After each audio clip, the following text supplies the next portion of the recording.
Ready to get started?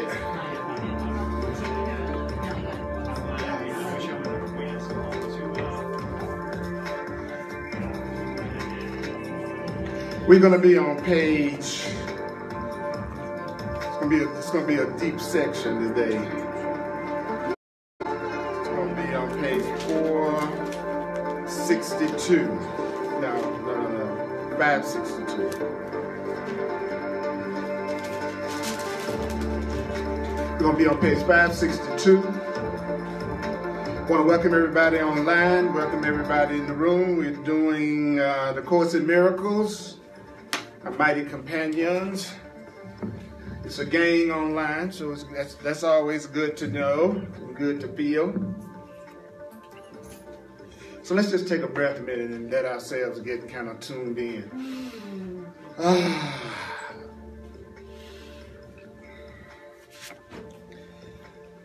It's a lot going on today. So all you have to remember is one thing. You need not believe the ideas. You need not accept the ideas. So just take a moment to close your eyes. Close your eyes and ask yourself, what is my purpose? Why am I here today? Why did I decide to be here even though there's so much going on right now and there's so many different places you could be today? What was it that drew you here? Tell yourself, I don't have to believe these ideas. I need not accept the ideas. I need not even welcome the ideas. Some of the ideas I may actively resist.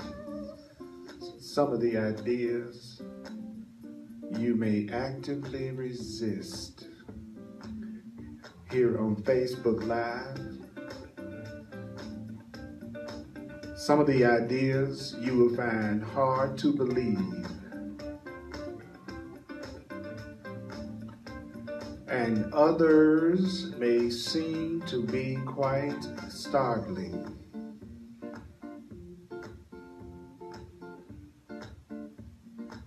You are not asked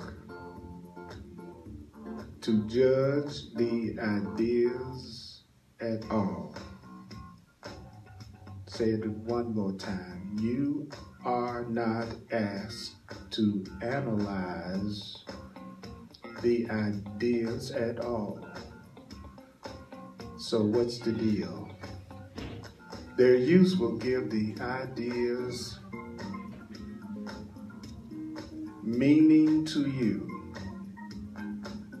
Using the ideas will give the ideas meaning to you and will show you that the ideas are true.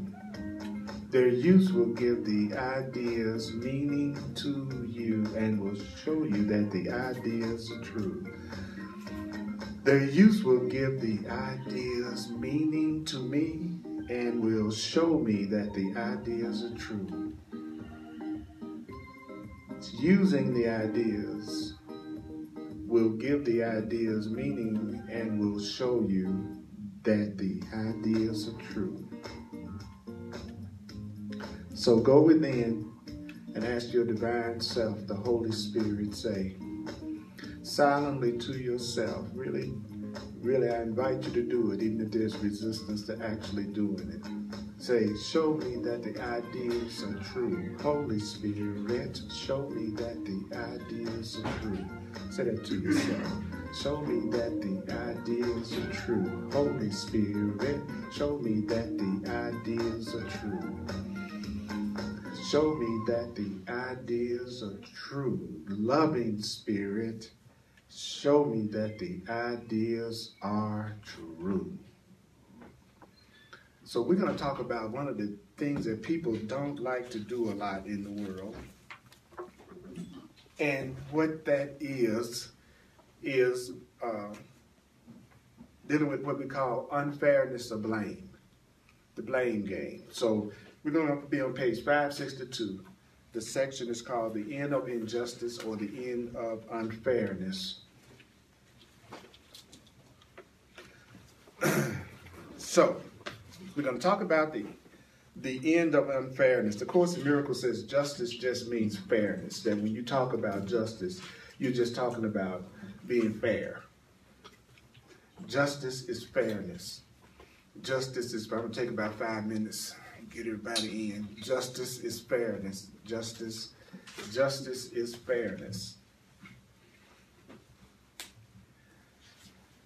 So how many of you would like to realize the presence of love, the presence of God, the presence of truth? I mean, for real. No, we want that, right? Yeah. Right? Okay. He said, well, what then remains to be undone? Now, what I want to do with this is I'm going to cover some material, and then I'm going to throw it open for questions and comments. I'm not going to be rude, but I'm not going to answer questions before I throw it open. Okay, is that everybody okay with that? Yeah. The reason why I want to do that is because the Course in Miracles says that when the ego feels threatened by what you're saying, a lot of times it'll try to ask a question to interrupt what Spirit is saying at that moment. And so when there's and one thing that happens with the Course is that if a person is really hearing it, it usually generates some kind of reaction, whether it's the reaction of resistance or it's the reaction of acceptance. But it usually gives, so what happens when people really start hearing it is a lot of times it generate spontaneous questions, one after another. So what happens is that you don't really get a chance to complete the thought that Spirit is trying to give us. And this is one of those sections. I've done it a while. And this is one of those sections. It says, what then remains to be undone for you to realize the presence of love? What needs to be undone for a person to realize the presence of God? What needs to be undone for me to realize the presence of my Creator? The Course in Miracles says only this. So it asks the question, what do I need to do to realize the presence of God? What is it that I need to do to realize the presence of love? What is it I need to do to realize the presence of peace? It said only this. You have a differential view of when attack is justified and when you think attack is unfair and not to be allowed. What? Say that again, Holy Spirit, because I know you just answered that question, but I didn't hear it. There's sometimes you think attack is justified and sometimes you think it's not. There's sometimes I think anger is justified and sometimes I think it's not. That's what he just said. We think there's a difference between when attack and anger is justified and when we think attack and anger is unfair and not to be allowed. And he says, when you perceive attack or anger as unfair, you think a response of anger now is just. So when I think I've received some kind of attack or anger that's unfair, then I think whenever I experience any kind of attack, I think that anger is now fair. I think it's great. I think it's very meaningful and powerful for me to get angry when I think I've been attacked. Anybody have a hard time relating to what that said? Okay. All right. Okay. And he says, and thus you see what is the same as different. What do you mean? In both cases, I'm attacking. I'm attacking when I think it's unfair, and I'm attacking when I think it's fair sometimes. So I still think that that attack is possible and attack is okay, that anger is possible and anger is okay. One of the Course in Miracles definitions of anger that I love is he says, anger is simply someone not acting out my script. That every time a person is angry, no matter how justified they feel, they're angry and upset because somebody or something is not acting out their script for what they think should be happening right then. Even if you feel justified. You know, even if somebody came up and shoved me, and then I feel justified in getting angry. What was the script? The script was no one should shove me. So my anger is still coming from, I got a script about how I think things should be, and it didn't happen that way, now I'm angry. So if a person is angry a lot, that means all day long they feel like people are not acting out their script a lot, which means we're really talking about a control freak. Anybody that walks around all day that's demanding that everybody do everything exactly the way they want them to, or they get upset, is actually someone who's trying to control everything and everybody all day. And that's why they're mad all day, because they can't. And the more they try to do it, the less it's going to happen that their scripts are acted out. Because the universe is not going to support the idea that you can control other people and make other people do what you want them to do. So you're going to end up getting angrier and angrier and angrier and angrier. Politics is great for that, for getting you in touch with, are you going to keep yourself upset about things that it looks like you can't do anything about, or are you going to change your mind so that you don't give your peace up all day long? So let's say there are people who want the president out of the office, and I know there's not very many people. Especially in this room. Especially in this room. This room right here is right. It's full of Trump supporters. So either you're going to be mad for the next 2 years and he might get reelected, or you're going to need to change your mind about it, or you just be upset for the next 2 years. Which doesn't mean you can't be active in whatever way you need to be active to make any kind of change you feel like you need to make. But it certainly isn't going to be helpful for you to be angry for the next 2 years, because you're the only one that's feeling it inside of you. So it says, and thus you see what is the same is different. Attack is attack is attack. It doesn't matter whether I feel it's justified or not, it's still attack. And that's what it means when it says you see what's the same as if it's different. It's really not. Then it says confusion is not limited. If confusion occurs at all, confusion will be total. So A Course in Miracles is saying to us that you're either totally confused or you're not. Right. You can't be a little bit confused. You're either confused or you're not confused. Confusion, and when you're confused, it's not limited. You're totally confused. You're totally confused. We think you can be a little bit confused. He said, no, it's like being a little bit pregnant. It doesn't happen. You can't be a little bit pregnant. You're either pregnant or you're not. You're either confused or you're not. Either you're clear or you're not. Now remember that the Course says what? You need not believe the ideas. You need not accept the ideas. You need not even welcome the ideas. Some of the ideas you may actually resist. I'm going to keep on saying that because I think sometimes I forget that, and I'll read the Course and then believe that I need to believe and agree with everything that I'm hearing. And that jams me up every time. Especially that line where it says, no matter what your reaction to the ideas may be, use the ideas. You know, it says, you know, no matter what your reaction to the ideas may be, it says use the ideas anyway. So it's not about whether or not I have a peaceful reaction or not to the ideas. I can have any kind of reaction to the ideas I want. I can have the reaction of I don't accept it, it makes me mad, I feel resistant, I disagree with it. And it says no matter what your response is, use it. And if you use it, you'll see that it's true. So what we have to remember as Course in Miracles students is that there's a part of the mind, according to the Course, that does not want to hear, believe, or act upon any of this. It's really important to get that.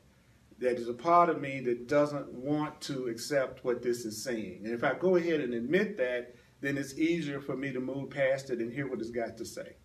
But if I sit up here and I believe I got to buy everything that Earl is saying from the Course, that's gonna actually create resistance. You got me totally confused. Hold on. I'm going to give you a chance. Okay.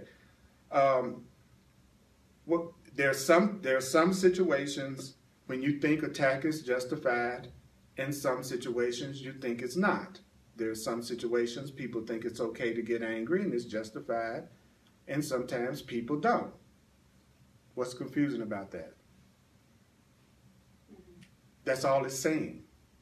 The confusion comes from the interpretation that a person gives to what I'm saying. The confusion is coming from the story that a person would tell themselves about what I'm saying. But there's nobody in here that could not understand what I just said, right? Sometimes you feel like it's okay and justified to get upset. Sometimes you don't. Now, is there anybody in this room that would say they haven't ever felt that? Like sometimes it was okay to get angry, and they felt justified, and sometimes it didn't. Okay, that's all it's saying, okay? Then it says when you go to confusion, you're not clear.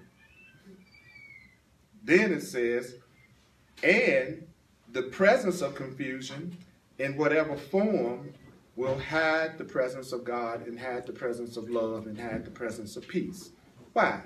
Because if I'm confused, I'm obviously not feeling peace. So if I'm confused, I'm obviously not feeling peace. And so the court says, Confusion is total. right, it is total. And so it's saying if you're feeling confused, then you obviously are not aware of the presence of love and the presence of peace. It's that deep. If you notice, the Course in Miracles is a bunch of very simple, profound concepts strung together that when you let yourself just hear it before you try to, like you said, judge it, then you'll see the simplicity of what it's saying. It's the judgment that makes it hard, which is he's simply telling you, if your butt is all messed up and confused and upset and about something, you're not aware of the presence of peace and love. Then it says,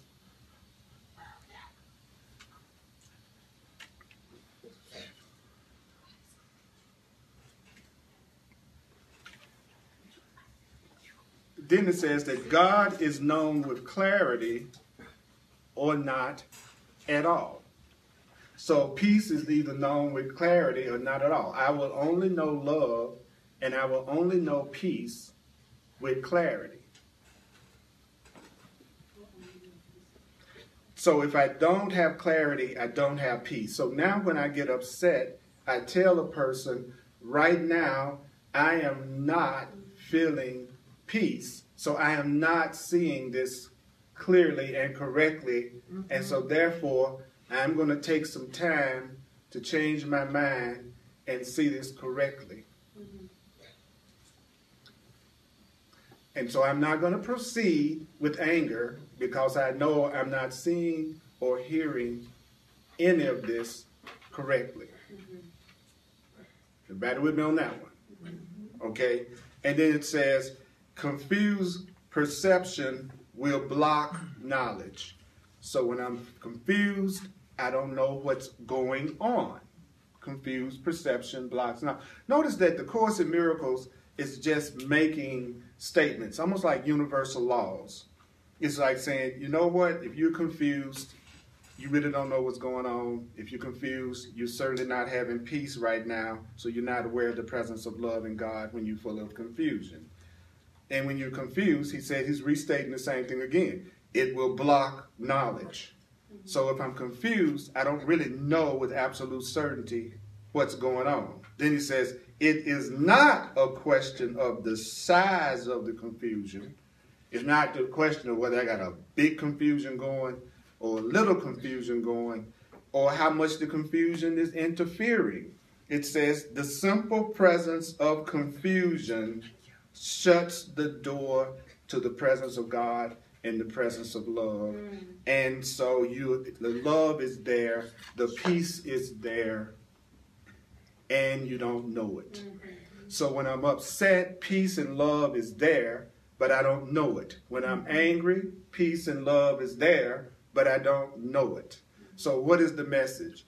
The message is, if I want to realize the presence of God and love, I need to understand that I think in some situations and circumstances, anger and attack is okay. Sometimes I think it isn't. So I'm confused. Sometimes I think it's okay. Sometimes I think it's not. I'm confused about attack. And then he says, any form of confusion keeps you unaware of the presence of God, the presence of the higher power, the presence of love, and now you understand why most people in the regular world have no awareness of God, peace, and love. Because most people in the regular world are upset about one thing or another all the time. And they're telling themselves constantly, if they were different, if this were different, I'd be happy if they were different. If this were different, I'd be happy if they were different. If this was different. And the Course is saying when you keep yourself in confusion and anger and conflict, you can't hear the voice for love. You don't hear the voice for God. And that's why we don't hear our guidance. So in that one paragraph, it explained exactly what your ego does to make sure you'll never be happy. It keeps you confused. It keeps you angry about something, but want to attack about something. So that's what keeps us answering the first question. What is it that remains to be undone to realize they're present? I have to let go of the perception I have of anger and attack. I've got to learn how to look at anger and attack another way, regardless of how justified I feel. I'm going to keep saying that because usually the yes buts are nothing but people telling me why their anger is justified, right? So we don't really need to hear that. We don't really need to know everybody's story about why they haven't, because that's not what the point is. The point is saying to us, it's your anger that's keeping you from being able to hear your guidance and keeping you from being able to get the answer in your connection to God. So is your anger worth it? No matter what you think that anger and attack is about, is it worth it if it's keeping you from your abundance, from your connection to Source, from your connection to peace, and from your connection to love? Because that's what you really want. That's what's really important to us, is love and peace and joy. So is my mama-in-law worth my peace? Is my boss not obeying what I want to? Is that really worth my sanity and my peace? That's the only question. What's most important? Okay, so that's what the first paragraph is saying. And now it is open to comments or to questions about that paragraph. You asked first. Yeah, I understand what you're saying about confusion. So basically, if we are present in the moment and we are aware of our thoughts and our feelings, we will make a choice then to either live in anger, or we choose to be present in the moment and allow God to stay present with us. Exactly. And not let the ego take over. Right. And the ego is the anger and the confusion. So that's what we have to realize. Ego is just another word for attack, anger, and confusion. Right. Look at your ego as if it was just for a second. Look at the ego as if it's a living entity, which it really isn't. Okay. So I'm your anger, and I'm your confusion, and I'm your separation, and I'm the part of you that doesn't love you, that doesn't think you deserve to be happy, and thinks you're guilty and not enough. I can only exist through your continuing to stay upset, angry, and thinking that you're not enough.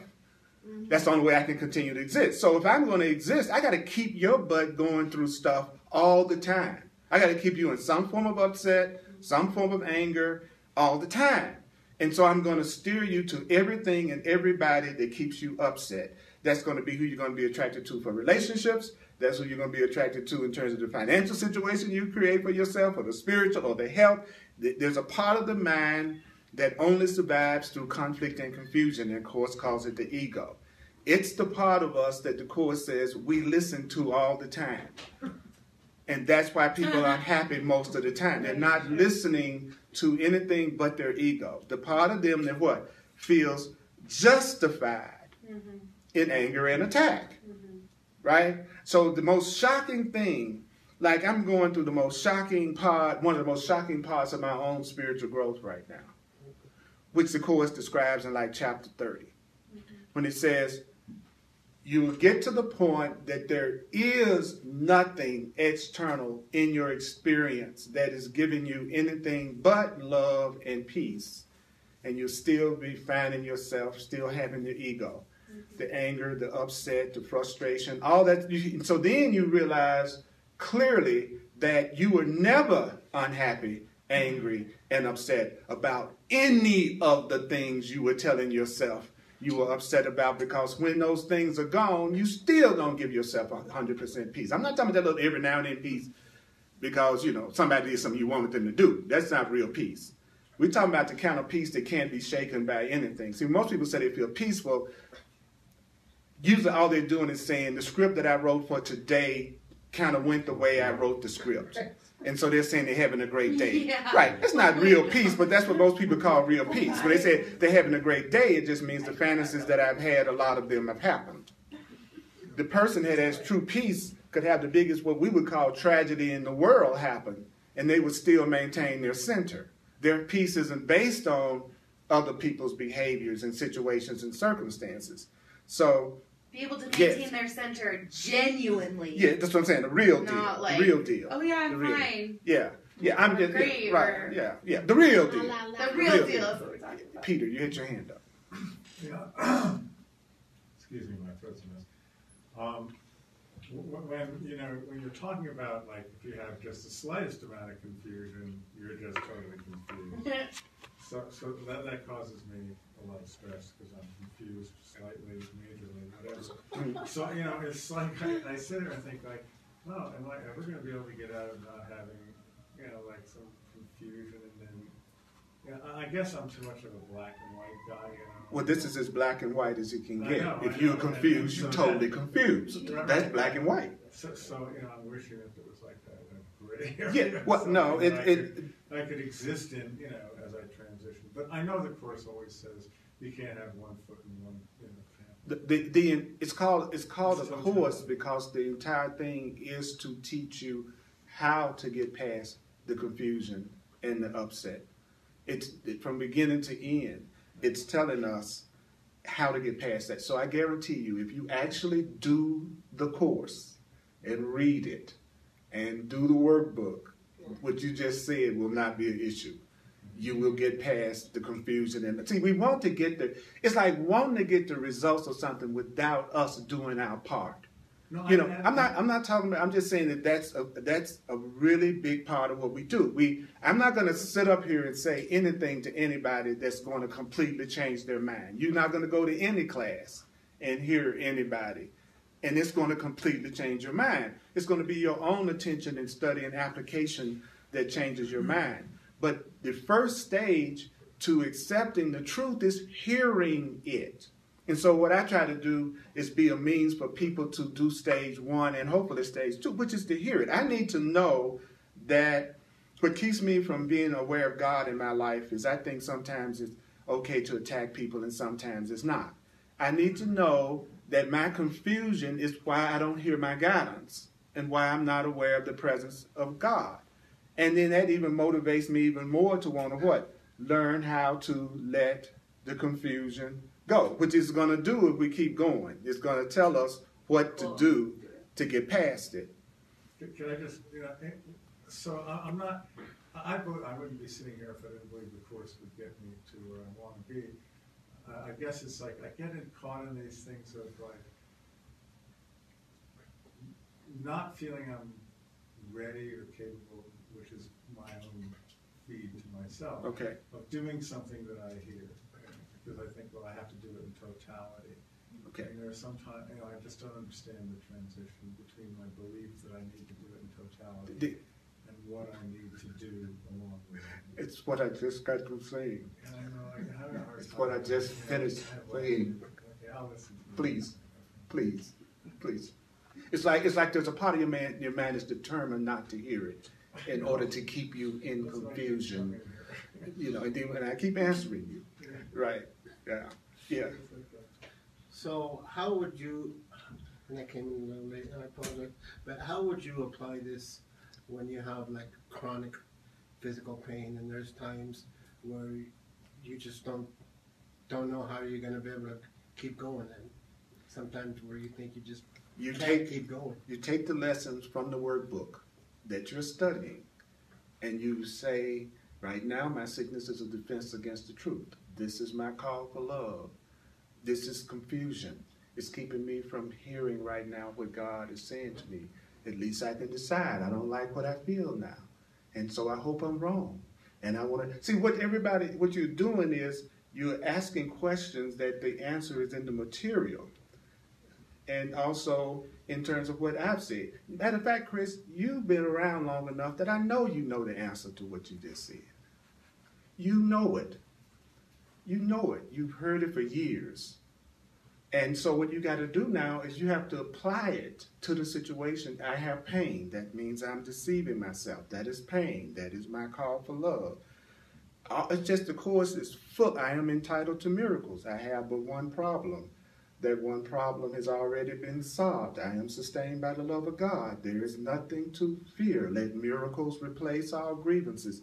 Nothing's going to change until we start to specifically apply the truth to the situations we're going through.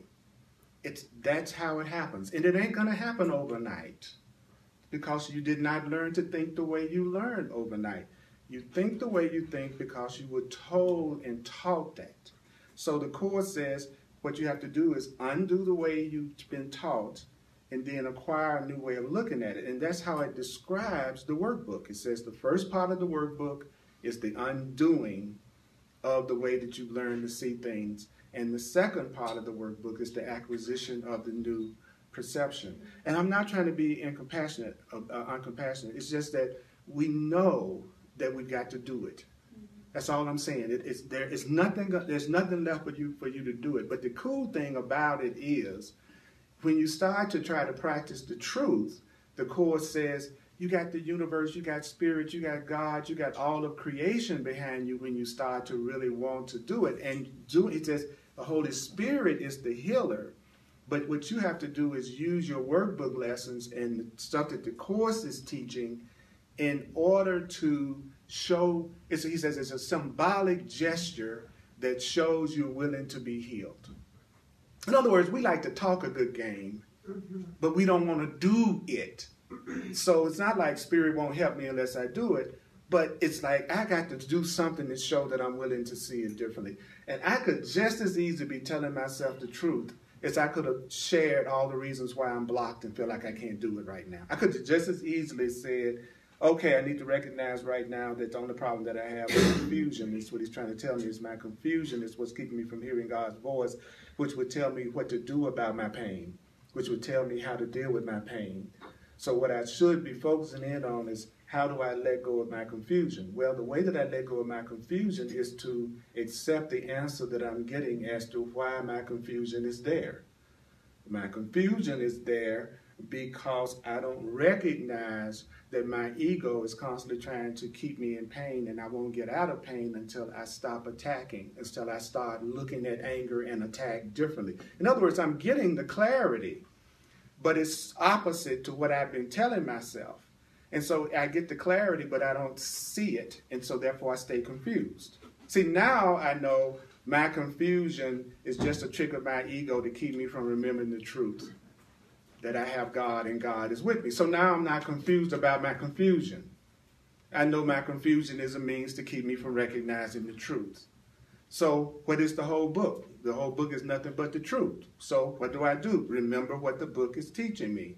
And then my confusion is no longer having any power to block the truth. That's the way it works. And it's maddening to our ego, okay? What I'm saying is maddening to the ego because your ego has a vested interest in you staying in pain. So the easiest way to stay in pain is to keep deceiving me about what's causing my pain. Yeah. And what this is doing is taking us out of confusion about what's causing our pain. What's causing our pain is not what's going on in the body. What's causing the pain is what's going on in the mind.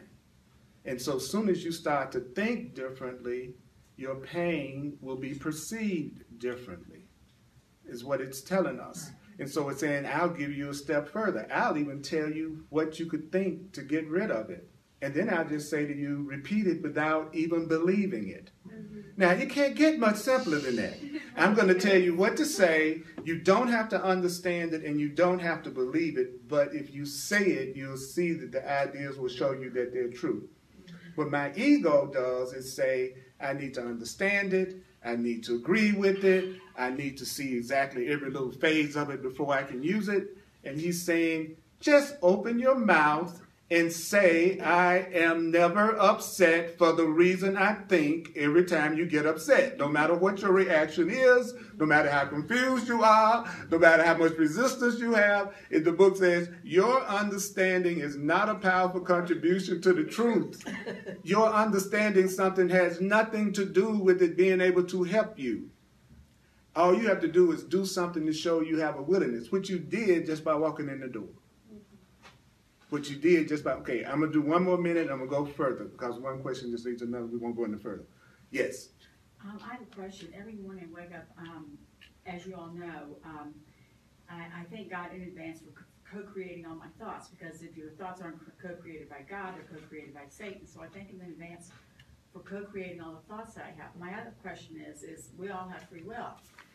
How, after I thank God in advance for co-creating all my thoughts, and I asked God, I said, okay, God, I'm going to give you my free will.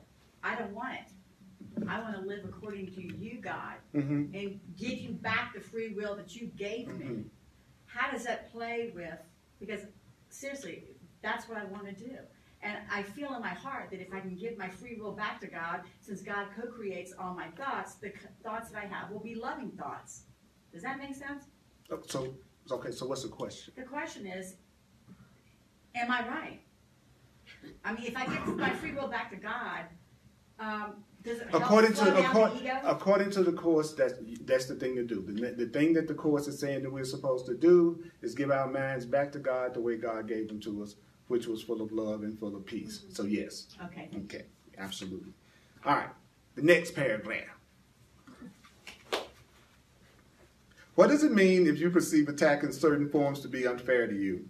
If you see it like somebody did something to hurt you and it was unfair to you, what does it mean? It says, well, it means that there must be some forms in which you think attack is fair. If I think there's some forms that is not fair, then it means I think it's some forms that is fair. But for otherwise, how could, it's kind of funny, I'm doing the Course in Miracles, and the Course in Miracles class, and sometimes it can be like it's death. I'm not actually doing what the book is.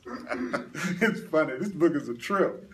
It's a trip because I can even see reactions and stuff that, people online and stuff. It's like, you're actually doing the Course in Miracles and the Course in Miracles. I know I'm actually going through the Course in Miracles and the Course in Miracles class because it's the answer to everything that we're wondering about is like, okay, what is the Course in Miracles saying? Well, if you notice, it's saying the next paragraph is similar to the other one because what it's trying to get us to do is repeat ourselves.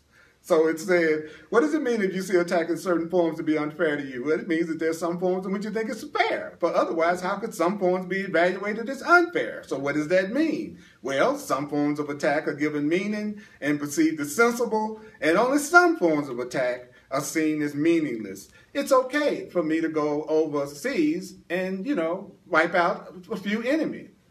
That's totally justified for me to go over there and shoot up some people and kill them, right? Now, if I came home and I went down on the mall and did the same thing, I wouldn't get a medal. I'd be put in jail. But it was the same thing. I attacked. But one is justified because I'm doing it for the good of my country. And the other one's not unjustified. It's unjustified because it looks like it's not serving. And what the Course is saying is, that's what the problem is. The problem is some forms of attack are seen as sensible and some forms of attack are seen as not sensible. He says, and this denies the fact that all forms of attack are senseless, equally without cause or consequence, and can't have any real effects at all. Now, the Course is kind of like assuming that you're beginning to have some level of awareness that you are not your body. If you're a spiritual being and you are not a body and what you are cannot be attacked, only your sense of human identity can be attacked because you're an unlimited spiritual being, then the truth is any kind of attack really isn't having any real effect on anything that's real. So the Course is telling us whatever is real cannot be attacked. Whatever is real cannot be hurt. They didn't say your body couldn't be attacked. And it didn't say your body couldn't be destroyed. As a matter of fact, it says it several times in the book. The body can be destroyed. The body is the only thing that can be hurt. But it keeps telling us over and over again, but guess what, gang? You're not your body. You are a spiritual being. You don't know it. You've forgotten it. He says, why? Because you're confused. You're angry. You get upset. You attack all the time. So you're not hearing the truth that your higher power is telling you about yourself. You don't hear it. So therefore you think you are this little body that's getting upset and hurt all the time. So what is the Course doing? He says, I'm going to talk to you in terms of who you really are, but you're being used to being communicated with in terms of just the limited human identity that you think you are. This is a very advanced curriculum that I know is not for everybody. I know most people are not going to want to get this because it's out there. It's actually talking to us as if we are spiritual beings. See, most books that I studied that are metaphysical and New Thought, they say a lot of the same principles, but they still talk to me like my primary identity is that of Earl Purdy, this guy who's trying to be spiritual and nice and good. And the Course in Miracles is saying, nah, that's not what I'm talking. I said you're a child of God, you're an unlimited being, and doggone it, I'm going to talk to you like that's what you are, regardless of what you're telling yourself. You are not a friggin' body. You don't die. You're not a victim. And there's a way for you to be healed if you will listen and learn how to think in the way that I'm telling you to think, because it's your thoughts that's creating everything that's happening to you. So you need a new set of thoughts. I'm giving them to you. Would you be willing to say it, even if you don't believe it, as a symbolic gesture, so that I can go ahead and take over and take care of everything for you? That's what the Course is telling us. You don't know everything. At this level, Earl, you don't know anything. So what I want you to do is get out of the way, listen, and let me heal through you by you really being on the planet to be love and truth on the planet. And that's more important to you than money, fame, power, house, specialness, your career, your weight, your everything else that you all think is important in this world. If you can make that second to your awakening in your real function, then your life would be beyond your imagination and ecstasy, and everything you need, he said, would be given you. And that's what the book is, that's the promise of the Course, is that you will have such complete peace of mind that nothing can shake your peace, and you won't want for anything, and everything that you're working your can off to make happen, which you just hope turn out, could be taken care of. And it also says, which is a trip, says, and everything you've made will be used for your joy and your awakening. So if you made a marriage, it can be used. If you made a child, it can be used. If you made an apartment, it can be used.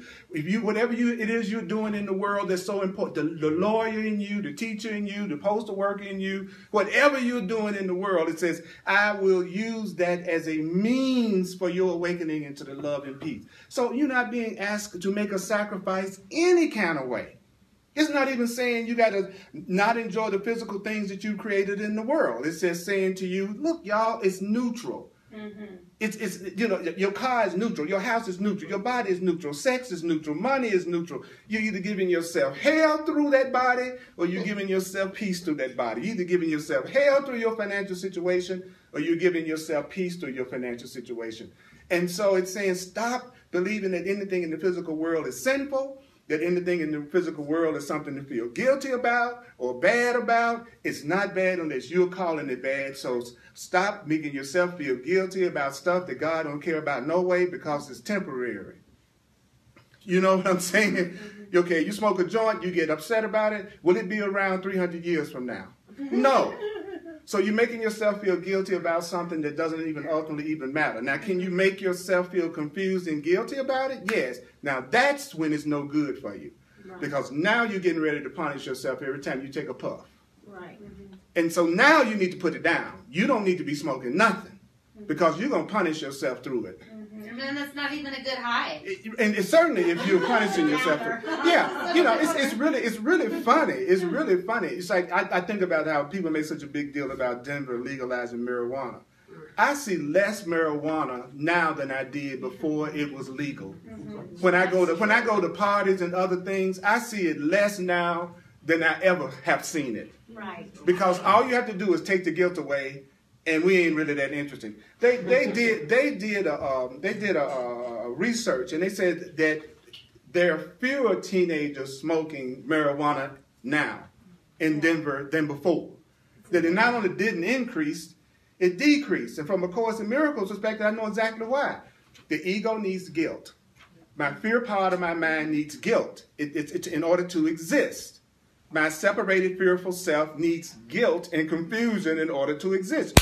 If it's innocent and I don't have to feel guilt about it, my ego ain't interested.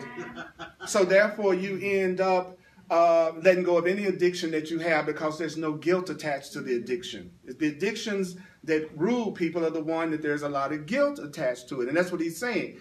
But that's what the truth would tell us, right? But if I am confused and I feel guilty and I feel upset, I'm not hearing the voice that's saying, Earl, that's neutral. Earl, that's neutral. You're the one that's giving it all the meaning it has for you. God loves you no matter what. You're totally loved. You're not this body. See, I'm not hearing that when I'm in anger and confusion and insecurity. And that's what that paragraph is saying to us, is that you need to, if you really want to let go of attack, you got to see it as ultimately having no effects on who you really are. And I'm going to keep saying it that way. Because of course it can look like it can have effect on my physical body, but is my physical body who I really am? According to this, no. This is not ultimately who I'm counting on it. Because this one right here is not going to be around a whole lot longer at the level of the body. And people say, well, you don't know, you may live to be 130. I don't want to live to be 130. I have no desire to be in the body forever. I think the only person who wants to be in the body forever is the person who thinks they're a body. So they're trying to think about the eternal nature of a body, because the truth is they think the body is everything. Instead of looking at the body as, oh, it's a means to an end. It's an experience that I had to learn certain lessons, and now I'm on to something else beyond it. That's what I want. That's how I want. I don't want to be in this body forever. Yeah. That's just like asking me if I want to be in prison forever. That's right. This is very limited. You know, a little freaking mosquito can bite it, and I'm going, oh! No, I think I pass on being in something like that for an eternity. That don't exactly turn me on. But to the ego, that's like heresy. To people who think that they're a body, when you talk like what I'm talking, it freaks them out, because to them, the body and its pleasures and its pursuits are everything. Yeah. So they think you're saying it's guilty or bad. You didn't hear me say any of that. I just said it wasn't the way that I'd like to be expressing myself for an eternity. Is in no way putting down my physical experiences. It's just that when I started to really get my innocence that the Course was teaching me, I just didn't have the appetites for it that I used to have. Because once you can have it, you don't make a big deal out of it like you used to. It doesn't become all-consuming. And so, guess what? It shows up faster. That's the other funny part about it. It's like when I was going to be okay whether I had a special relationship or not, I never had so many relationships being offered to me from every direction. When I was thinking that my life was never going to work unless I had the one, they were never there. I got a job, they offer me jobs. I have money, then money comes in. You know that's true. It's when you don't need it, that's when things show up the fastest. And so most people come with relationships, they're confused because they think it's their salvation, in the sense of that's what validates who and what they are, instead of saying, I would love my relationships to be used as a way for me to learn and experience love, to really learn what love really is. But that ain't specialness. And that's what people don't like about it.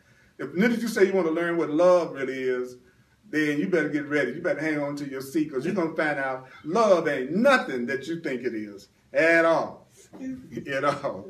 So he says, their presence is obscured by any veil that stands between their shining innocence and your awareness that shining innocence is your own, and that shining innocence equally belongs to every living thing along with you. So if you are a person that's full of anger and attack, that's the same thing, by the way. He says that is a veil that keeps you from recognizing how beautifully pure and innocent you are and everybody else is. And so you just see a world that looks like there's a lot of angry people who attack, broken into, like the Course like to say it, broken into by periods in which it seems to be gone. It's like, oh, I'm mad, broken into periods where it looks like I'm not. I'm feeling dissatisfied, broken into by periods where I think I'm satisfied. And the Course in Miracles is saying to us, it's possible for you to only have an expanding, ever-increasing joy that never ends that cannot be affected by anything in this world. That sounds like a worthwhile goal to me, but it also is something you can't figure out how to do it. And he says that's why the ego is not interested in the truth, because it's used to being the party that doesn't know anything but still thinks it's in control of everything. So when you shoot for a goal that's impossible for you to do on your own, he says then you're no longer alone and on your own. Now, I'll say it again because that's a very powerful statement.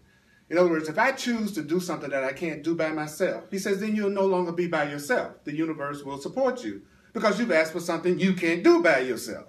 He says, but as adults, we're constantly being programmed that we should be autonomous and self-sufficient and do everything on our own. Then we're shocked when we have to do everything on our own, and then we say we're not supported. But you want to do it on your own. You don't want to listen to any wisdom greater than yours. So if you want to do it on your own, the universe says, go for it. And then it look like you're working so hard, and you're struggling, and you're trying to figure out how you're going to make it. Yeah, because you want to do it on your own. You're just getting what you're asking for. You want to do it on your own. The universe is saying, right on. You want to do it on your own? I'm going to let you do it. But if you say you want to have a happiness that never ends, that can't be affected by anything or anyone, you can't figure out how to pull that off.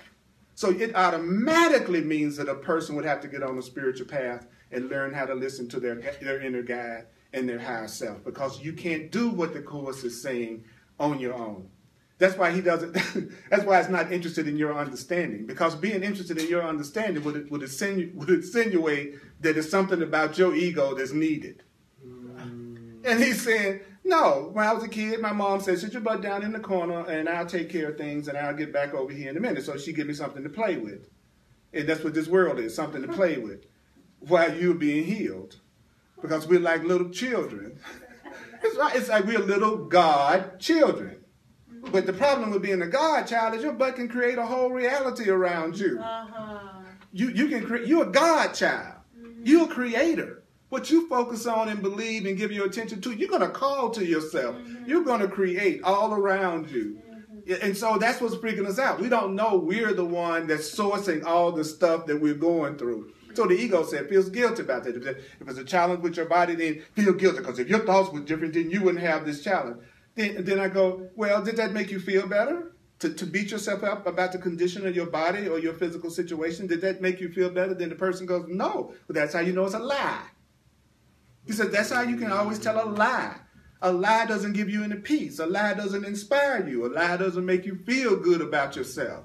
So that's your automatic lie detector. Do I feel bored, unhappy, sad, and alone? You're lying to yourself, you're lying to yourself, you're deceiving yourself, you're deceiving yourself, you're deceiving. Then people, I'm deceiving myself all day then. Right. You are deceiving yourself from the time you wake up in the morning to the time you go to bed at night and during your dreams as well. Because you even dream crappy stuff that don't make you feel good. Then you wake up in the morning upset again. He said that's merely your thoughts that you're telling yourself over and over again. Then person, well, how do I get rid of them? By hearing new ones, using the new ones, remembering the new ones, saying to yourself the new ones. But that's too hard. No, don't forget, you don't have to believe it. Oh, see, I don't even have to believe it. Now I don't have no excuse. I just have to admit I want to suffer. Ha ha! Now you're cooking. You want to suffer. You want to be in pain. How do I know that? Because you have an alternative way you could be and you're choosing to defend the old way. So it means you haven't suffered enough yet. And out of my love for you, as a grand prize, here on this station, we're going to let you suffer. Because you know what? Every day you suffer, you're closer to the day you're going to say, I've had enough. And one day you're going to reach your limit. And when you reach your limit, you're not going to be interested in understanding. You're going to be interested in practice and applying it. You're going to let go of that whole part of you that always has to understand everything.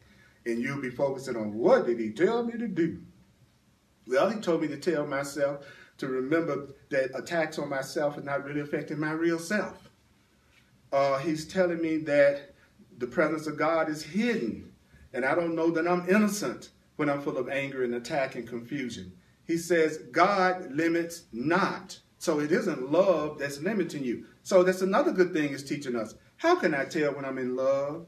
I will not feel limited. How can I tell when I'm experiencing love?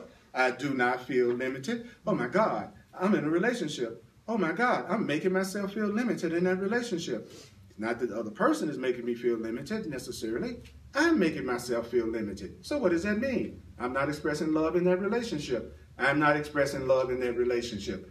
I'm not expressing love in that relationship because I feel limited. Mm-hmm. But in the world, love is limitation. Mm-hmm. So you don't really love me unless you're limiting me and I'm limiting you. Totally. And we got all these rules for each other about how we should act. That's why classes like this a lot of times aren't gigantic.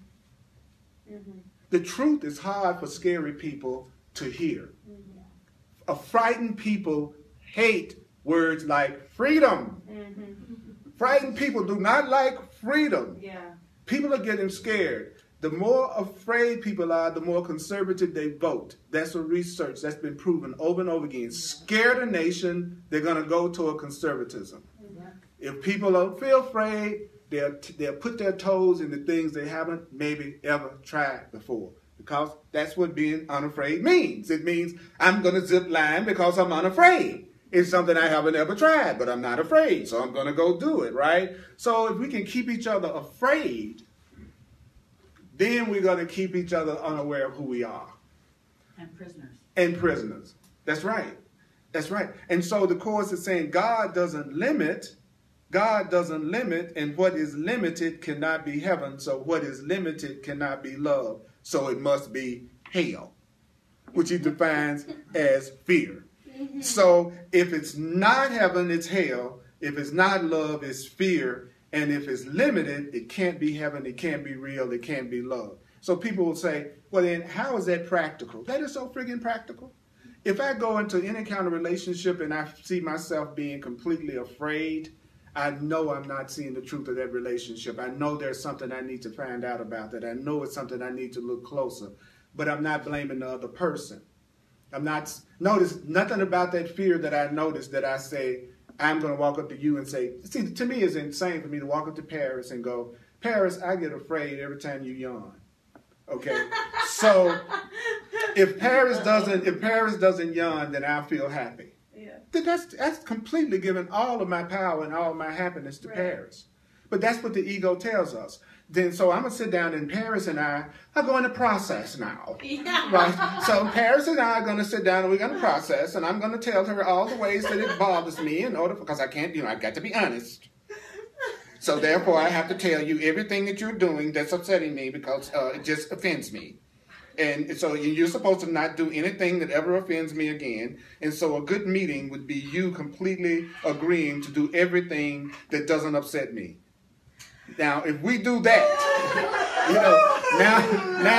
now if we do that, we and you are on good terms. Don't you see, the Course says when someone verbalizes the way we think and just puts it all together, it says we see how insane it is. But we don't actually get it externalized like I'm doing it right here. Because when I say it to y'all, it makes perfect sense, right? But don't you know if you leave out of here today, and as soon as you leave out of here, you're upset about something, then you've not used what I just heard today, and I haven't either. Because you're saying, again, if something outside of me changes, if they act different, if this situation didn't yawn, then I'd be happy. So every time you get unhappy about anything, go first to, oh, I'm telling myself if this were different, I'd be saved, I'd be happy. Because that's my way of catching my ego. Because my ego is always telling me that my happiness is outside of myself. My happiness is outside of myself. So how do you make this practical? You make it practical by paying attention to your feelings. And so if you're feeling confused, it just means that your ego is trying to prevent you from hearing the voice for God. It just means there's some part of me that still thinks attack is justified and sometimes it's not, and my anger is justified and sometimes it's not. And so I need to know what's making me mad. And if I know what's making me mad and I'm aware, it's a lot harder to get me if I know what's going on. So just being aware, what we don't realize is awareness protects us. Just being aware that it's your script that's making you mad is going to make you stop getting mad so much. People go, what do I do? That's what you do. You tell yourself the truth. I'm not angry because you came home late. I'm angry because you're not acting out my script. I'm not sick because some virus got me. I'm sick because there's a part of my mind that's trying to convince me that I'm a body. And that's what it's doing right now. And so just by saying that, that's a reminder that I'm not a body. And that's what will get rid of the pain. See, that's what we're hearing. But we think it's something other than staying aware and think it's something other than remembering. So I'm going to say to you again that what you really are is beyond anything that you can try to do to yourself. What you really are is invulnerable. It cannot be affected by anything your ego is trying to do. Because you are a child of God. You are unlimited. And your Creator does not limit you. So could you acknowledge yourself for even showing up to hear that? You know, and I mean that when I say acknowledge yourself, because I am so grateful that you want to hear the profoundly simple truths. You know, it takes a lot to do that. It takes a lot to do. Those of you online that were watching today and commenting, I was checking you out, and I always check out all the comments that's being said. I want to bless the love offering by saying we are sustained by the love of God. We are ultimately sustained by the love of God. Those of you who like to make a financial expression of appreciation and you're online watching, let me give it to you, Sunshine. And on the line watching, just go to www.earlpurdy.com and you can make a donation on the website. And I really appreciate that as a full-time teacher.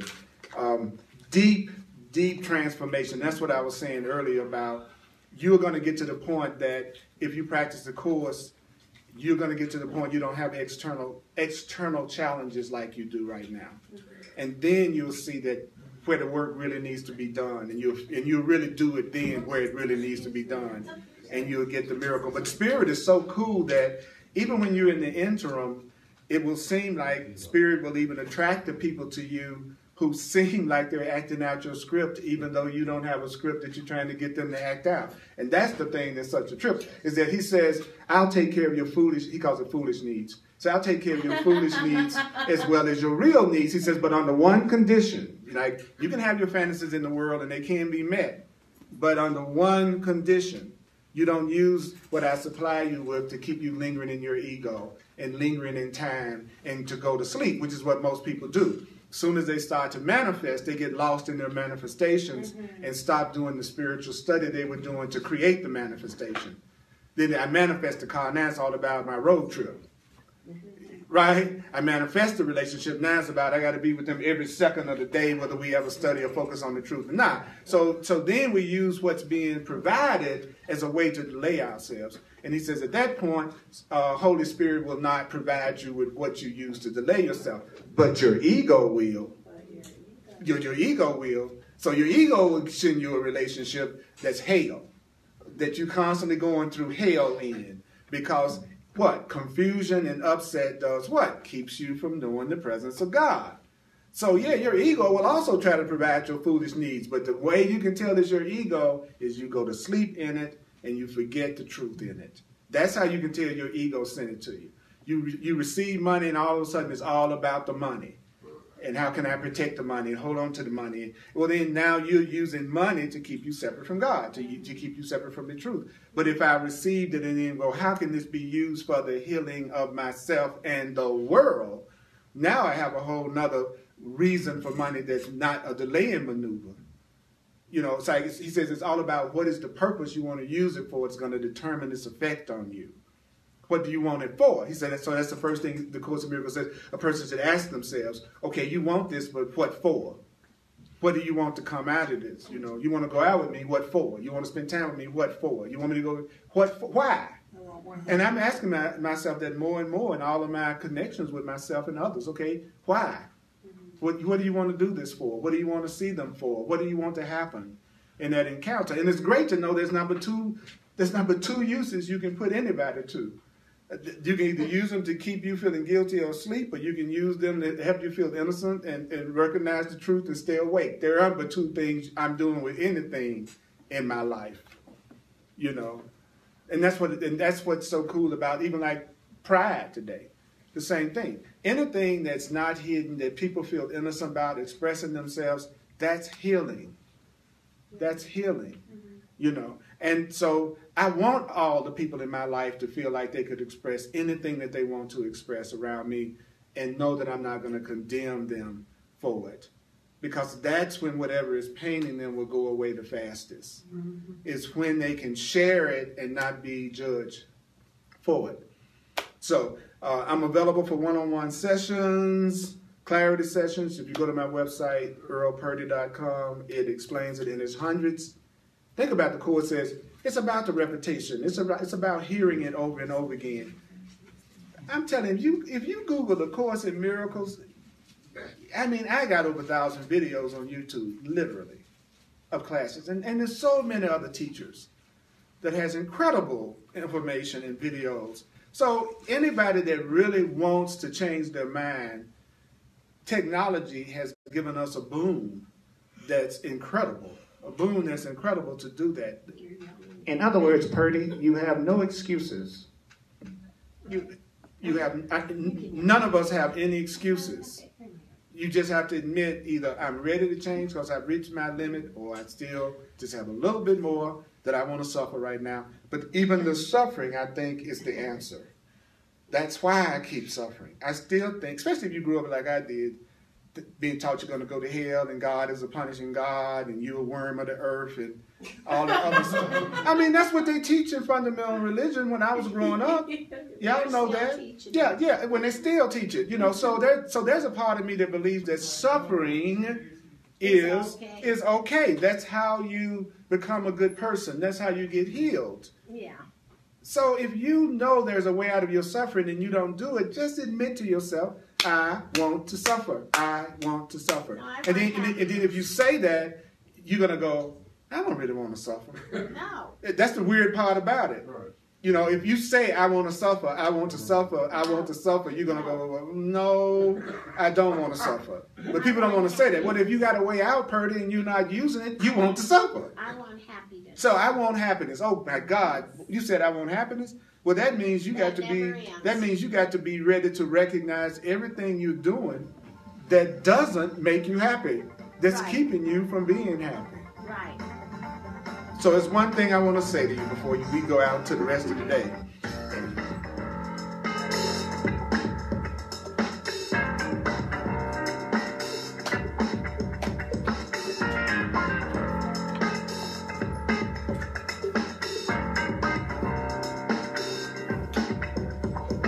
God is not limiting you. Remind yourself, my Creator does not limit me. What's the truth about love? Love does not limit. So what does that mean? Whoever loves you does not limit you. And if you love you, you will not limit you. It's time for you to stop limiting you. It's time for you to stop limiting you. Love is not limitation. And love is not a limit. And anger is just someone refusing to act out your script. It's never justified. Doesn't mean you won't feel it. Doesn't mean you won't think it. But it's never truly justified, because if my anger is coming from my script, then I can change my script and get rid of my anger. So that's why it's not justified, because there's another way I could do it. That's why it's not justified. Not because you don't think you got a reason to be angry because somebody did something. He says it's not justified simply because you have the power to never lose your peace. And that's what I want for you. Why? Because when you have peace, you hear your guidance, and your guidance will answer very specifically every question you're asking about anything. Love you, mighty companions. Thank you for coming. Thank you for having patience enough to hear it at this level. Thank you online. Y'all are awesome. You're awesome. Wow. You're awesome. You're awesome. You're awesome. I'm not embarrassed.